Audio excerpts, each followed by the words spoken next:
Hi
everyone, my name is Tiffany. I'm from Beijing, China. I go to a private university. Hello everyone, this is Akshay. I'm from Mumbai, India. I go to a public university. My name is Fatima, originally from Nigeria. I go to an HBCU, meaning historically Black colleges. My name is Tingwen, and I'm from Vietnam. I go to a community college. I want to be able to influence the world, and United States stands out as a pace setter in research. I'm so excited about being here. In my opinion, U.S. degree is extremely impressive, and that makes studying abroad in the U.S. an excellent choice. There are many types of institutions in the United States. I think it's just so unique that there's so many to choose from. I had to make a major choice between the type of university that I was supposed to attend. The major factor that I considered was the scholarship opportunities that were available and the alumni network. I've heard so much about the HBCUs as historically Black colleges. I chose those because I wanted a school that really represents me. As a humanities student, I prefer seminars instead of lectures because I find myself better understand the material if we get to discuss it in class. That led into my decision of going to a private university. I chose a community college to study because most of the community college offer affordable costs, and they often offer a lot of majors you can choose from. Some of the things I find that are in common between different types of institutions in the U.S. is that the curriculum are more comprehensive. It is more practical oriented that really helps you get hands-on experience about what you're learning. Students can benefit from forward-thinking technology and modern facilities. And I love the diversity, the fact that it's a melting pot for everywhere in the world. And so it's an awesome experience for me.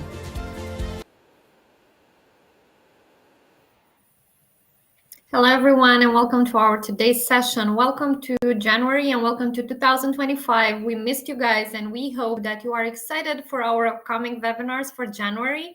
So you already have seen our agenda for January. We will add more of them during this week.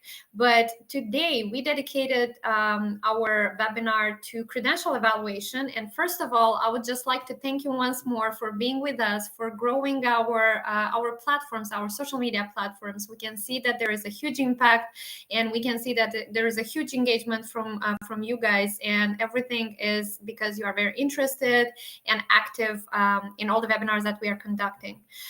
So just want to remind you that Education USA Virtual is here with useful webinars that can help you to discover the steps and the application process for your studies in the US, either that is going to be graduate or postgraduate. So if you guys are interested, or if you are guys seeking help for applying for a university in the United States, please select the region that you are currently locating, and there you'll find the advisor that will be happy and excited to help you in your path. And as I said, in January we have really interesting webinars that are dedicated specifically to the research process, because we know that during the research process you should consider a lot of things. things. And one of them would be the credential evaluation. Another one would be like the ranking, and the other one would be accreditation. So today we will concentrate on the credential evaluation, a topic that it's not really discussed in a lot of webinars, but we decided, and we have seen that many of you reached to us and asked for this topic specifically.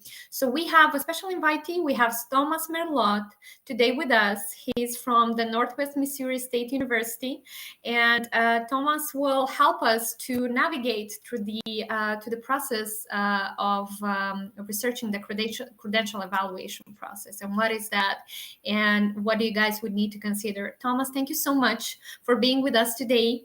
And I'm so happy that we'd start specifically with this webinar and specifically with you. Thank you once again for participating.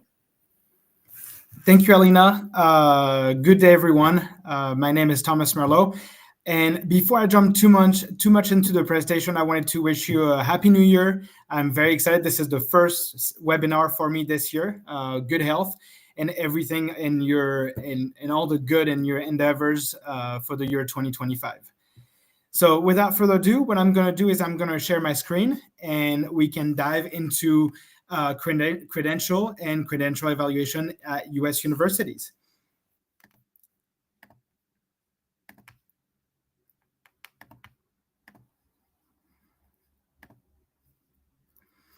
All right, so again, my name is Thomas Merlot. I'm the director of the International Involvement Center at Northwest Missouri State University. Just a little bit about me is I was actually an international student in the U.S. I'm calling you today from my home country, which I visited for the Christmas break. I'm currently in France, so I'm a French citizen. And just like most of you, I thought the U.S. was a really good destination to pursue my study. And so I've navigated this process. And when Alina reached out to me and said, hey, would you talk about credential evaluation? I was like, this is so interesting because it is going to take me back in time when I was actually looking at, what my options were based on my credential. So jumping into the presentation, the first thing that we're going to talk about is what are credentials, because credential is a big term. So it means a lot of things, but it really means nothing to some people because it's a definition that is not common. So jumping into the definition, the credential is document that state the abilities and experience of a person and show that the person is qualified for a particular job or activity. So example of credential that you can have as a high school student, maybe a graduate student, so master level students, is going to be a degree, a certificate, a diploma, so anything related to academic or educational qualification. Another type of credential can also be occupational qualification. And on there, I put a couple qualification that you can have, but it can be very different based on where you look at it in the world. But it could be CPR training. It can be a Kent administrator certificate. You could also be a programmer.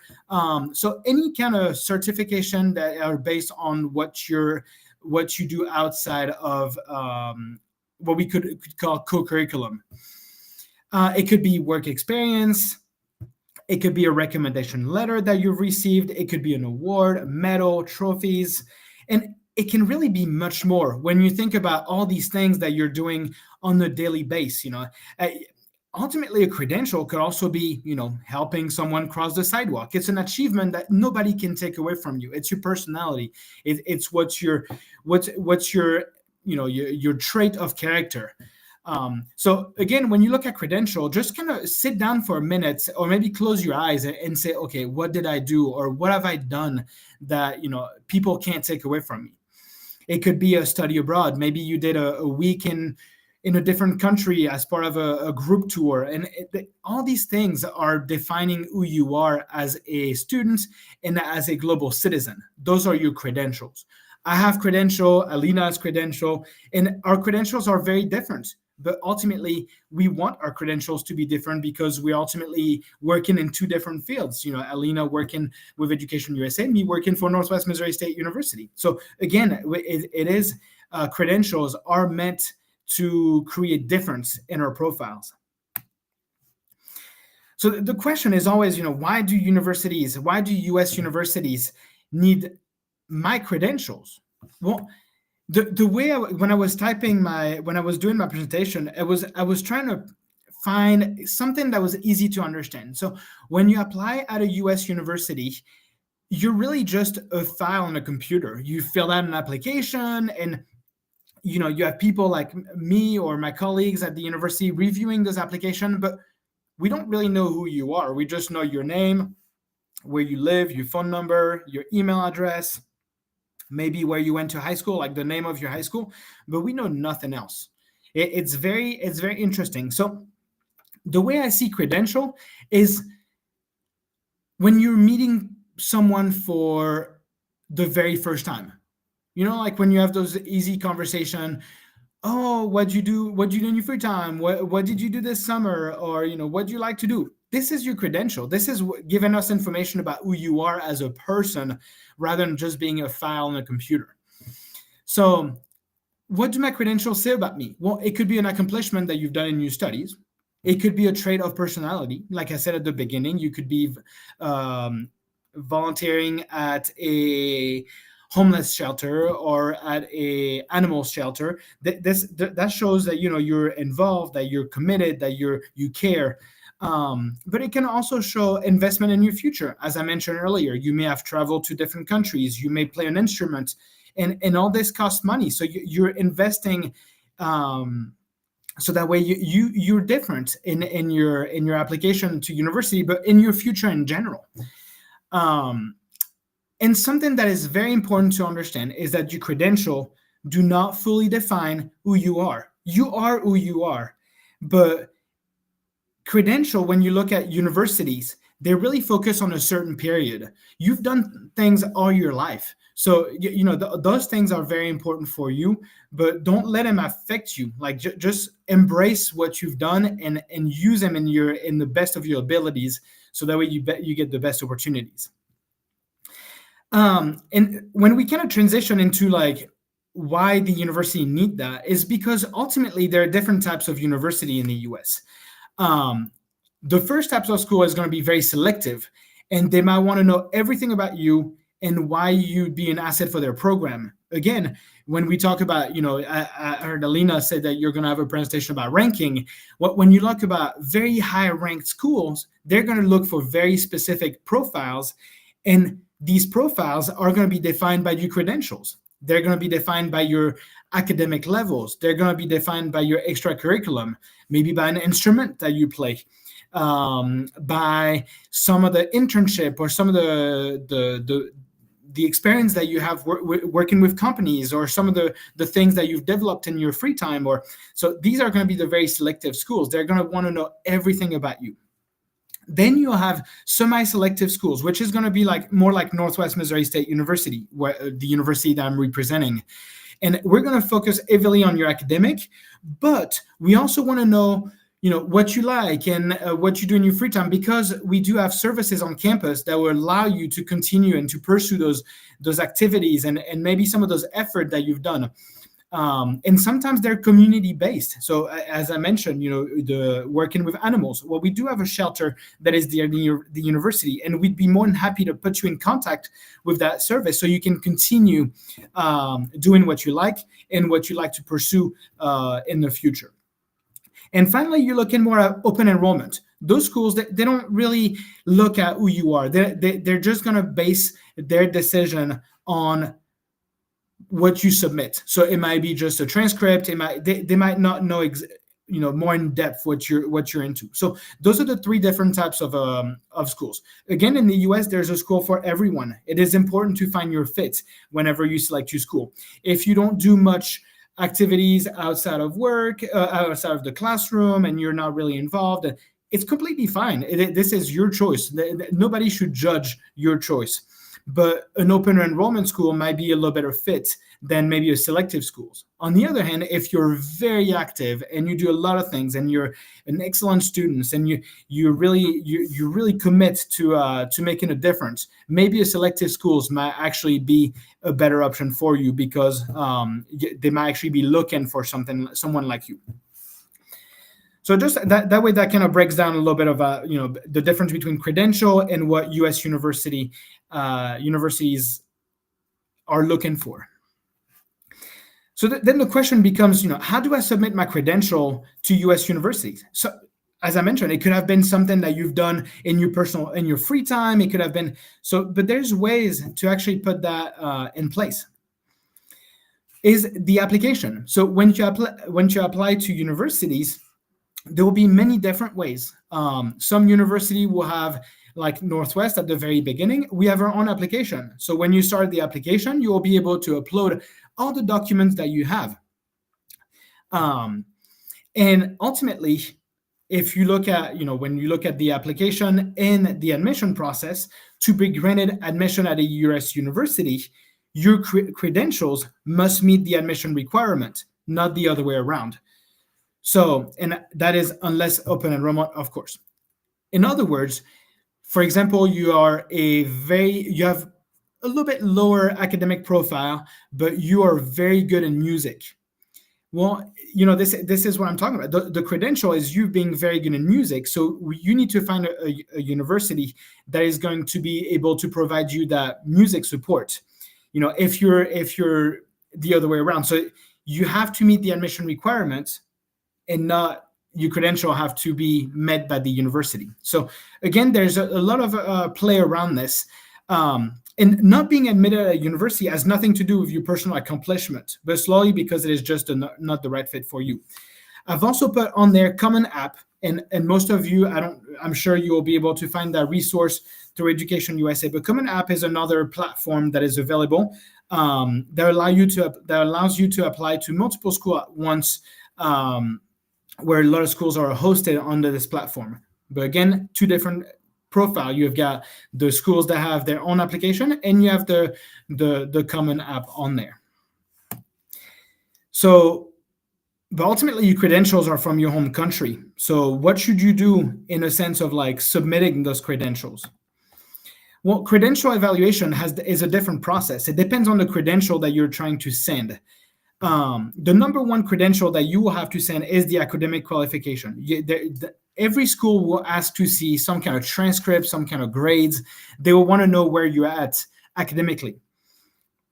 So the first thing that you'll have to do under the academic qualification is a translation in English.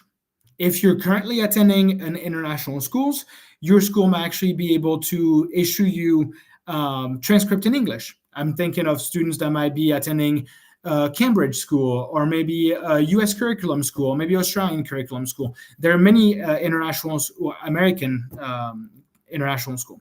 So there are many international schools out there. But if you're attending maybe more of a national school, what we call the national curriculum, the national school system, you will most likely have to take your grades or your transcript to a translator that will be able to translate it in English. Most of the services offer standardized format, so that way it's easy for us when we receive them. The second thing is going to be the grade evaluation. In some countries, they use out of 20, some countries they use out of 10, some countries out of 5. Some countries it's letters. So there's a lot of services out there that offer grade evaluation. So I put 2 on there. So WES, which is probably the most common one in the world, both at the undergraduate level and the graduate level. Ultimately, it is a paid service. You have to pay for the evaluation. But it's not the only one. There's also the NACES, the National Association for Credential Evaluation Services. This is another good resource that you can use.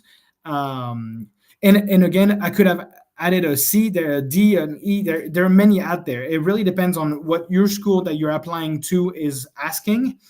And it is also based on budget. There's expensive one, there's less expensive one. But this is going to be up to the school. For example, at Northwest Missouri State University, we do not ask for a grade evaluation. We have an evaluator on campus. So this is something that we don't ask our students because we can do it on campus. In the academic qualification, sometimes you'll need a syllabus. So a syllabus is a very American term. We use that all the time in higher education, but it is kind of a description of what your class is. It's going to talk about the learning outcomes. It's going to talk about maybe some scheduling, some assignment that you have to do, some of the grading. So that way, whenever you send it to a university, they can actually see more than just the grade. They can see what you've done in the classes and what you learn in the classes. Because sometimes, even though the classes have the same name, it doesn't mean that it's the same content. Another thing is course equivalency. So sometimes, as I was mentioning, you take the same course, but it's not the same thing. So sometimes what we recommend is the two teachers to get in contact or to get an email from the teacher saying, this, I want to know the learning outcome of my class, so that way I can compare it to the learning outcome at a US high school. And that is, again, it might not be possible in every situation, but it is something that you can do for credential evaluation. And finally is an apostille. An apostille it's kind of a seal saying that, this is an official government document. So for example, if you attend the national curriculum and they give you a document, sometimes some schools, they will ask you to have an apostille so that way they know it is an official document, because in America, the system in the school system is designed where high school employee communicate directly with, or high school counselors communicate directly with university admission representatives. So that way there's not really the documents are never handed to the students. It's always handed from one school to the other. In other countries, it doesn't necessarily work like this. In my case, in France, when you take the baccalaureate degree is sent directly to your home. So your parents, the first thing they do is they open the envelope, they look at the grades, they look at your diploma, they're excited. But then whenever you arrive in the US, they say, well, it's not an official document because you've already opened the envelope and it's no longer official. So what I had to do in my case, I had to get an apostille on my diploma so I can certify that it was a government issued document. Again, it doesn't mean that the school that you're planning on attending is going to ask this, but this is another way of evaluating your credential. And I put a little arrow right there. Grade evaluation is also to define what is your GPA. GPA is what's used in U.S. School system. It is called grade point average. Some schools use it at a 4.0, so 4.0. Some schools use it 5.0, but it is ultimately a grading system. So you may have seen it, the A, B, C, D, F. This is what a GPA is. A is 4.0, B is 3.0, C is 2.0, D is 1.0, and F is 0. So that way you have some kind of understanding of the academic qualification and how to evaluate those credentials. Then you have your occupational qualification. So as mentioned, it could be a certificate. It could be something that you've done.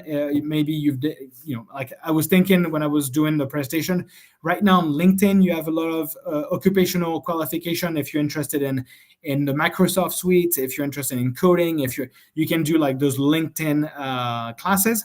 This would be an occupational qualification. It is ultimately something that you've done on your own. So these can be translated in English. At the beginning, I used CPR training. CPR is whenever someone, you have to do the mouth-to-mouth or you have to do CPR. Again, this is a very much US certification. In your country, you might have a training that's done by your fireman, by maybe the EMT, or the medical services, but it doesn't mean that it's recognized in the US. So what you have to do is that there's a platform that can help you understand if it is the same in different countries. Then again, an apostille, if you receive a certificate from a fire station in your own country or medical team, you can take it to an attorney or a notary service and they'll be able to put an apostille. If it's something that is from LinkedIn or if it's something that's from a private platform, you will not be able to get an apostille because it is not a government-issued certificate. And after that is relevance. If you've received something for your city or because it's all about how you present yourself to the university. So if you hope to do something in business, but you've done something in another field, or again, it is all about relevance of the qualification. Or if it's something because you want an eating contest, it might not be relevant in terms of the application. It is good, it's fun, you receive a certificate, but it's not relevant to to the application at a university. Then the letter of recommendation. The only credential evaluation that is available for a letter of recommendation is a translation in English. And this is something that can be done at a translator office nearby, or you can also find some online. They offer translation services online. And then finally is your professional experience. Well, your professional experience is very much a resume, a CV, letter of employment. So maybe a contract saying, maybe your job description, what you are doing. Where I am in France, that you have to sign a letter of employment prior to joining the company. So that way you also have a way of tracking what you do. If your letter of employment is in your native language, that letter will have to be translated in English, so that way you can prove your duties and what you were asked to do. If you don't have a letter of employment, you can ask for a letter from your employer. If your employer has the ability to speak English, this is great. You can ask him to do a letter in English. That would count. But if your employer writes you a letter saying that John Doe was employed at company A from this time to this time, his position or her position was software engineer, and this is it. There's no description of what you are doing. Again, this letter is only going to prove what you wrote on your resume. So again, if you have this conversation with your employer, make sure they really explain what you're doing in that company, because it can actually help you in your college application, in your university application. And then on there, I put statement of purpose, because even though statement of purpose in the US are mostly used for application to university, it is also good to kind of reflect on what you are doing at this company. Maybe this is a project that you work on, the outcome of that project. And even though it might actually be on your CV, it's always good to reflect on what you've done in your professional experience. And that can be done with a statement of purpose. And this is another tool that you can use to prove your professional experience or your accomplishment within the company. All right. So again, the credential is not something that it's not designed to impress other. It's really about yourself. Your credential is a representation of yourself. It's a set of tools that you have, and that can help you make decision, that can help you create opportunity. But it's also, it gives you a voice. Whenever I always talk about, interviews, like job interviews or maybe college interviews, or you shouldn't be scared, because they're only going to ask you question about your credentials. They might ask you a question about, why you're applying to the university, but ultimately, this is a conversation that you've had in the past. You've talked to your parents, you've talked to your friends, you've talked to your family, you've talked to your teachers. So you know why you've applied to this family. You've researched about this university. But when they ask you a question about your credentials, this is your pride and your pride position. You have done all of it. So whenever this is something where you should build your confidence, when they ask you a question about a humanitarian mission that you've done in Africa, they should feel your passion. They should feel your experience. It should really open doors and not close them. And ultimately, your credential, as I mentioned at the beginning, it's only a punctual time of your life. It should never be, I'm done. I've accomplished what I wanted to accomplish. I have my credential. I can move forward. For me, right now, I re-enrolled in school after 10 years of not attending schools. I decided to move forward and continue my education, because what I had before was not enough, and they're just stepping stone. You want to continue. You want to do better. You want to be better, and ultimately the credentials are going to change. Right now, there may be voluntary work. It might be helping. But as you progress, you have opportunity to have professional experience, or you might be able to be involved in organization, and you might be able to present, and you might be, all this is credentials. And those credentials, they're going to help you build your character, your personality, your resilience, your ego. It might be able to, it's really going to define your true worth, who you are. So when you think about credential and you talk about your credential, and don't let anybody, take it away from you. Your credential is what you've done. And whether it is exceptional or whether it is average, you can't go back and change those credentials. You can only move forward and build new credentials. I always use myself as an example. I was not very good in high school. I was not a very good student. I'm not saying I was not a very good student in a sense of like I wasn't smart. I'm just saying I wasn't really passionate about schools. So when it came time for me to apply for university, my credentials weren't really a reflection of who I was, because my teacher said, could have more efforts in the classroom, or could do more, or talks with his friends in the classroom. So when I sent those documents to the university, I was almost ashamed, because I said, you're going to judge me on a piece of paper, my credential, but this is not who I am. I'm a passionate person, and I only like to do what I like to do. So again, don't let it define you. If you don't get accepted to the university because they don't see something they're looking for, it's okay. As a not so good student, I was still able to find a university in the US that accepted me. I was still able to get my bachelor's degree. I was still able to get my master's degree, and I was still able to get now work toward my doctorate degree. So, but again, I was not good in high school, and now as I look back, I am proud of not being good in high school, because that created different traits of character that my friend didn't have. Resilience.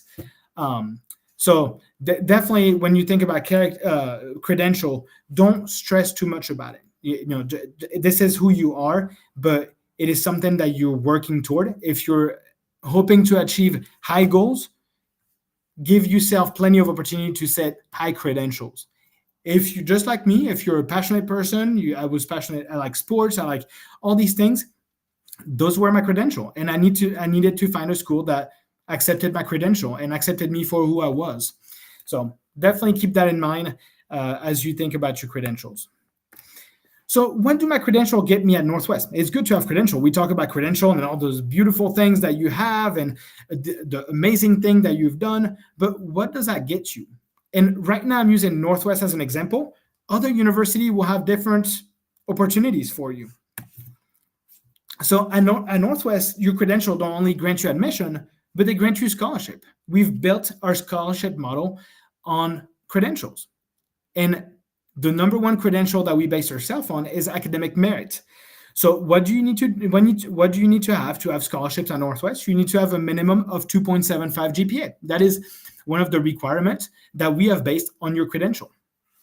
So as I mentioned, academic merit-based scholarship for undergraduate studies. We don't have any additional application for scholarships. Once you apply for the university, you will send us your grades. We will evaluate them. We will need the translation, of course, as mentioned. We will need the English translation of your grades, but we will evaluate it. We'll evaluate your grades at Northwest, and we'll be able to give you a scholarship as long as you meet the 2.75 GPA. If you do not meet the 2.75 GPA, again, it's okay. This is your credential. You can still be accepted. You just don't qualify for scholarship. And additionally, they are granted at the same time as admission. If you have an SAT score, this is a credential. You've taken the test, you've paid for the test, you've committed to the test. It is not required for admission, but we do offer some scholarship in relation to your GPA and your SAT score. Again, as we look for credential, we also offer scholarship for fine arts. So if you play an instrument, you sing, you play an instrument, or you're interested in theater, we offer scholarship for fine art students. For graduate studies, based on your credentials, we will waive the GRE. And to waive the GREs, we will base ourselves on grades and or professional experience. So this is something that you need to look as well when you seek your admission, when you look for the university, is what do my credentials get me? Don't only look at the admission, because the admission ultimately at this point, if you're applying to the university, you know you're going to be admitted. Just look at what it gets you on top of the admission. When we look at credential, we also look for us at Northwest on the personal growth. Academic growth is one thing. We will teach you. You will learn a lot at Northwest in the classroom, outside the classroom. But we also want you to become what we call a bearcat. We want you to embrace the Northwest culture, and that comes through personal growth. And this is why we've designed about 175 club and organization, from athletic, academic, organizational, so you can find a sense of belonging. So I put a little video here, and this is just me playing with the screen, but we have on our website just something so you can be involved. And so if you're interested in music and math and in kind of diverse organization, you'll be able to join that on campus. You can also search based on your experience. So if you're interested more in career, in leadership, in health, in justice, and equity, you will be able to join those club and organization. You'll also, I apologize for the. You'll also be able to see what's happening on our campus in terms of experience. So, for example, if you're interested in a leadership experience, we do have some certificates available that you can join. And those are all free and available to students as part of the attending Northwest. Apologize, there's a little glitch in the system, but you can follow us on social media. So each page has their own social media page. If we don't have a club, you can also create it. We do have a strong support for international students. We have our own international students organization. Right now we have 54 members. On the page, you can actually find the contact information for the members, so that way you can reach out to them if you have any questions. And again, as we look at students organization, you'll see there's a lot of academics, so Accounting Society. You also have Advocate for Animal Awareness. So everything that I've talked about throughout the presentation is something that you will be able to do at Northwest and pursue your passion and build new credentials. Okay, so this is all I have. I'm gonna leave this page right here for just a second. So again, my name was Thomas Merlo. I've put my email address. I'll put it again in the chat so you can have it. This is the Northwest Missouri State University website. And I also put the link to apply today if this is something that you're interested in knowing more. I will be your direct point of contact throughout the entire process. So this is always good to know who you're talking to. But I hope this was helpful in a sense of understanding what credential was and how to navigate your credential in the application process. So I'm going to stop sharing my screen for just a second so you have my camera, and that way I can also see the chat. I am going to put all this information in the chat as well. Perfect. Thank you so much, Thomas. I really appreciate. And I think it's really interesting how you've put the credential, because normally, our students would consider it like as a bit an academical kind of expression. So I mean the credential evaluation itself, because when they would hear us, when they would be asked from a university to do that, they would be like really scared. They would be like, what is that? If you can just give us some more details on this. So considering this fact, and you already mentioned that in the presentation, who is doing the credential evaluation, I would just like to stop specifically on the cases when you would ask specifically for the credential evaluation. So what would be the most often cases, or how in what cases specifically you would ask for the credential evaluation? So we know that many students would ask to kind of verify their courses, and you already mentioned this, but if you can just give it as an example for an undergraduate and a graduate student. So for example, if they would be asked for a credential evaluation from your university, for what that would be exactly? So for us at Northwest, what we will ask a credential evaluation for is only for the transcript. This only for grades. So we will need just the English translation, and then we will do the evaluation in-house. We don't ask the students to go and find a provider or pay for a evaluation service. Everything is done in-house. And this is for both undergraduate and graduate students. That For is the awesome. grad- And even for the transfer student, as I understand, because they would have a different case. They would have just to also do an equivalence of the courses and to demonstrate that. Yeah, so for the transfer students, what we do is, so if they're a transfer students, maybe already attending a university in the US, they've already entered the US system. So we will just need their grades, and then we will be able to match maybe with the form that you've mentioned, the course equivalency, so that way the credits can transfer.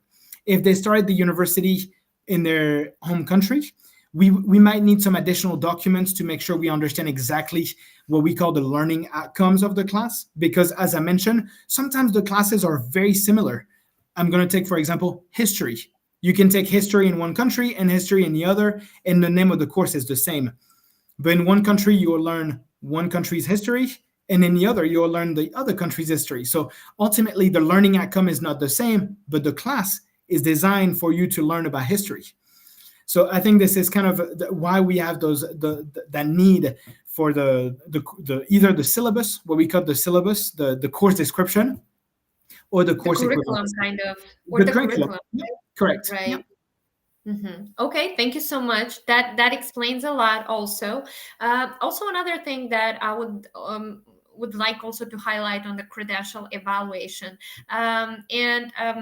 You already said that you are doing that in-house. What about the prices for the credential evaluation? Are they different? Is there a standard price? Because the students would sometimes also get, scared about this. Is that a standardized price, like for the standardized test, or does that differ from the company that you are choosing for the credential evaluation? Yeah, it very much differs from the company that you use.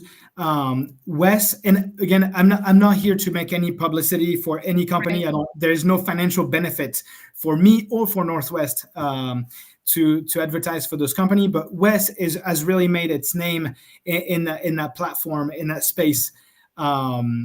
But it's very expensive. I think it is different between undergraduate students and graduate students, because evaluating a undergraduate degree is a lot of classes. So if I'm not mistaken, a West evaluation for graduate students can go up to $400, when an undergraduate evaluation is around $200.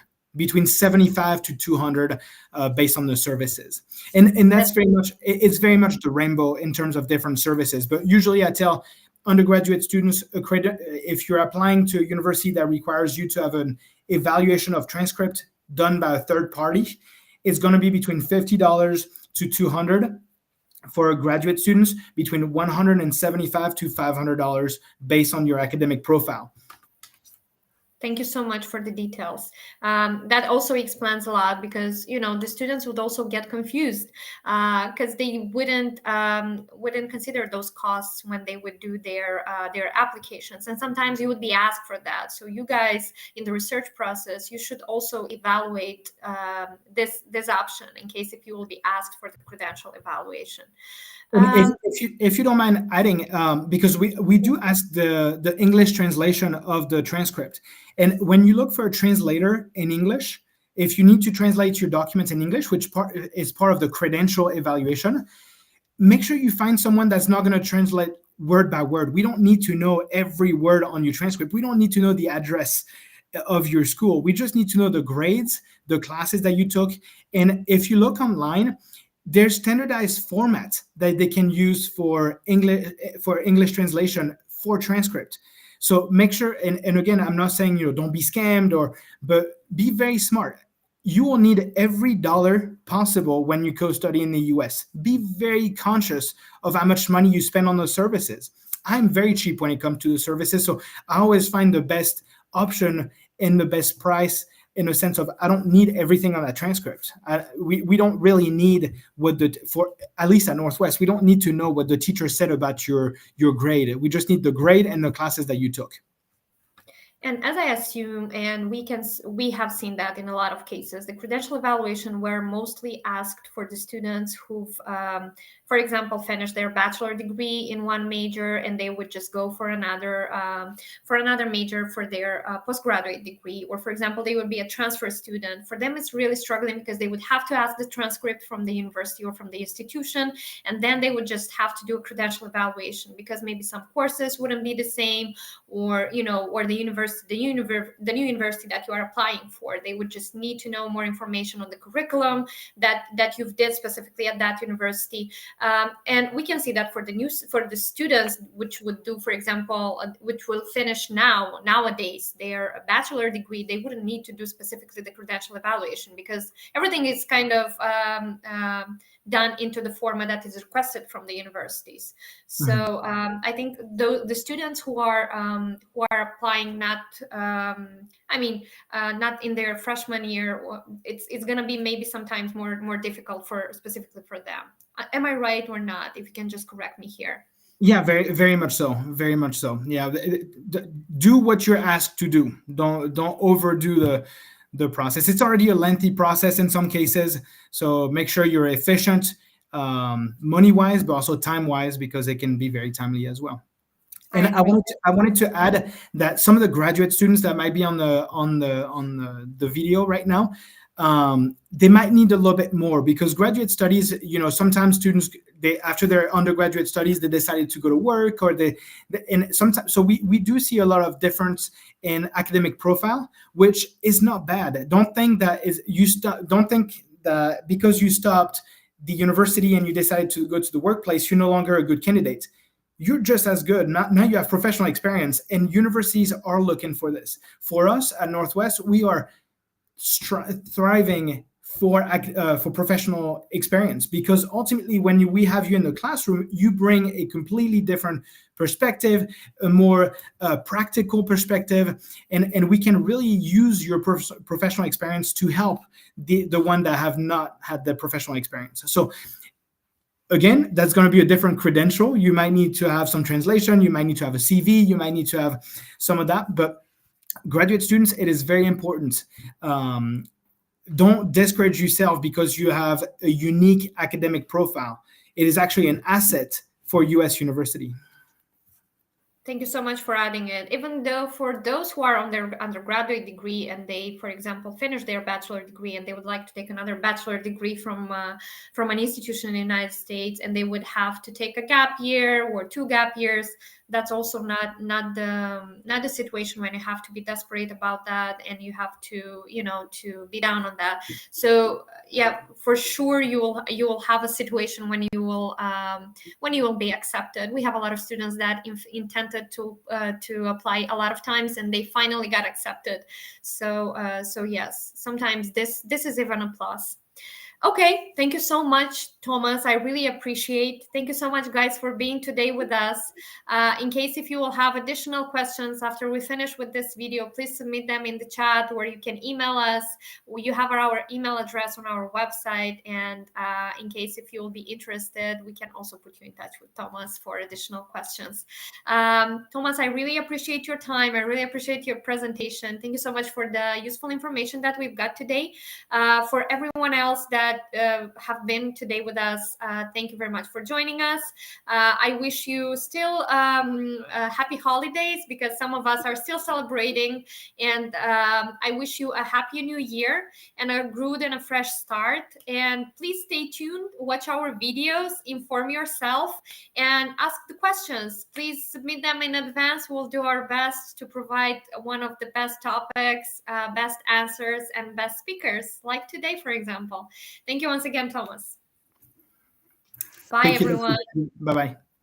Bye.